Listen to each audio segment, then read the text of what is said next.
Hey everyone, welcome back. Today we're going to be doing a little comparison between the Bambu Labs P1S with the AMS combo and the P2S with the AM2 Pro combo, and just see what the differences are. Some quite major, and while others are subtle, yet those subtle differences mean a fair bit. So quite obvious looking at them both. What I noticed first up is the front panel there.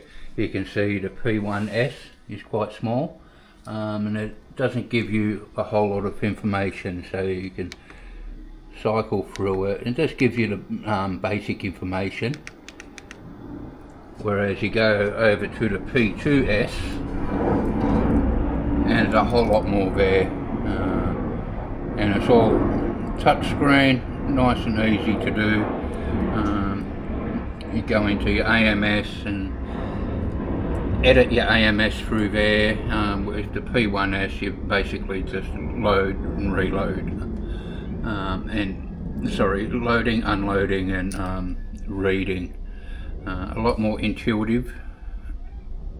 This clock, not clock, I'm just reading clock on there. This user panel here. So second difference that I noticed, USB drive on the P2S as opposed to SD card. Right, so some minor subtle differences. Now both are on at the moment. Just finished the print in there. The light on the P1S,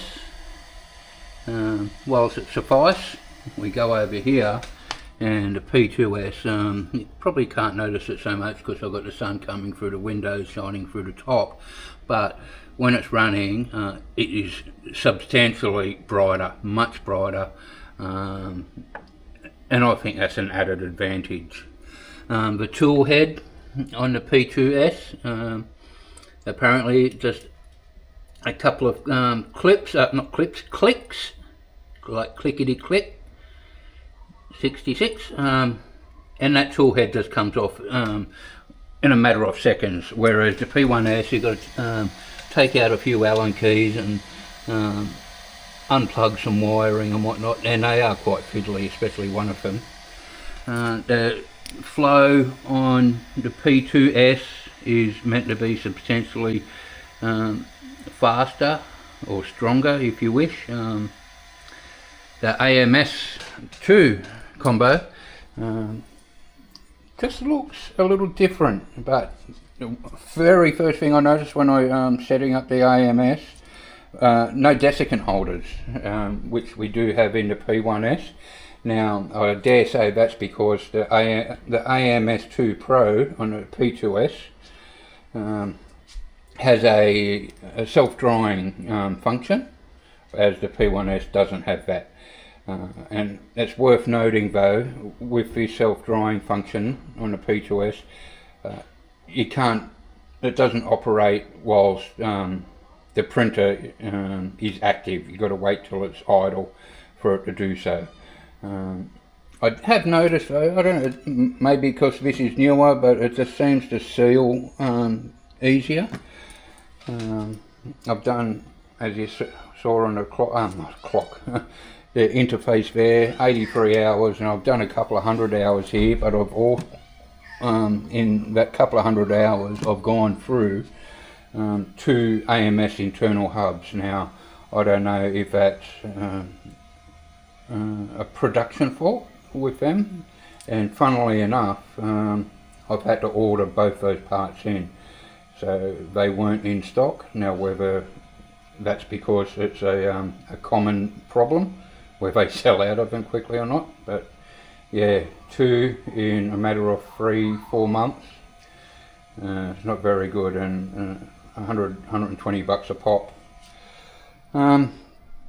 Size wise, the P2S seems a little taller, The P1S, I've put the anti-vibration feet on myself, aftermarket ones. The P2S comes standard with anti-vibration feet. Now you can see under here with the P1S there's quite a gap, maybe half an inch gap there.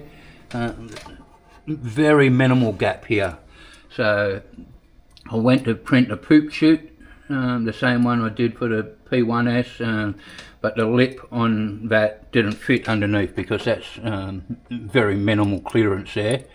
So I had to print myself out a new one.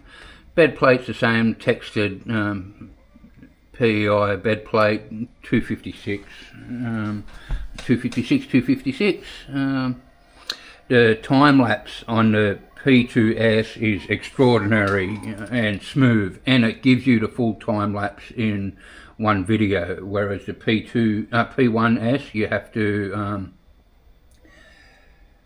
edit all those different like 10-second time lapses into a full whatever length time lapse you want to produce. But this one does it really easy and really super smooth, and even when you're just viewing the camera mid print, it's really smooth as opposed to the P1S.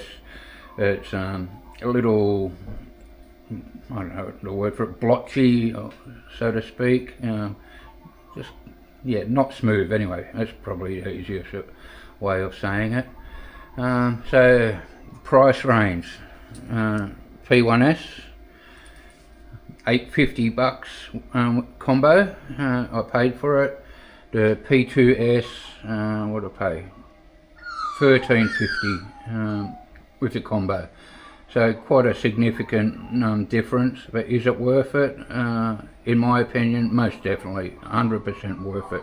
Hopefully whatever issues I've had with the P1S, especially that AMS internal hub, Bambu Lab have taken that on board and made significant improvements to negate that happening again.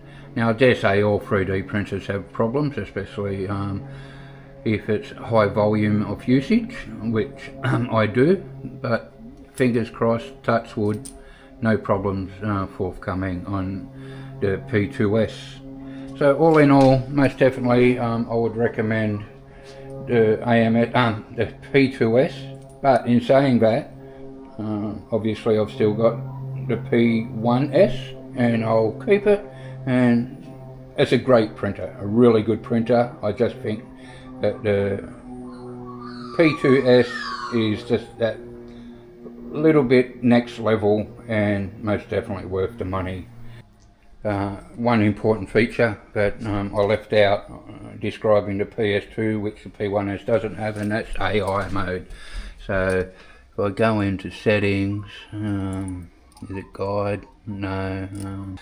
There we go, AI detections. So you can set your spaghetti detection from low up to high. The purge chute pile up, see if you haven't got a good poop chute or anything like that. Nozzle clumping detection, and again both of those low, medium, high.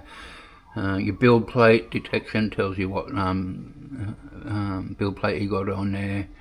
Auto recovery, which is standard, and store sent files on external storage. Now plenty of time I've come out mid-print with the P1S, and I've just got a whole big bowl of spaghetti going on, whereas the P2S, that'll alert me. It's not going to stop it from happening. If it's going to happen, it's going to happen, but the P2S will alert me via the app that it has happened, and if I'm nearby I can come and sort the problem. Or you can just press resume and hope for the best if it's not that bad, but it'll stop the print. So that's the main benefit for me, whereas the P1S would just keep going, and if you had an 8-hour print you'd have 8 hours of spaghetti, and you can imagine what the inside of your 3D printer is going to look like after 8 hours of spaghetti. But that is a very good added feature and an important one, which I failed to add earlier, but I have now. Alright, well I hope I've explained it the best I can, and you've learnt something from it. And if you have, press that like button down below, give the thumbs up, always goes a long way and always much appreciated.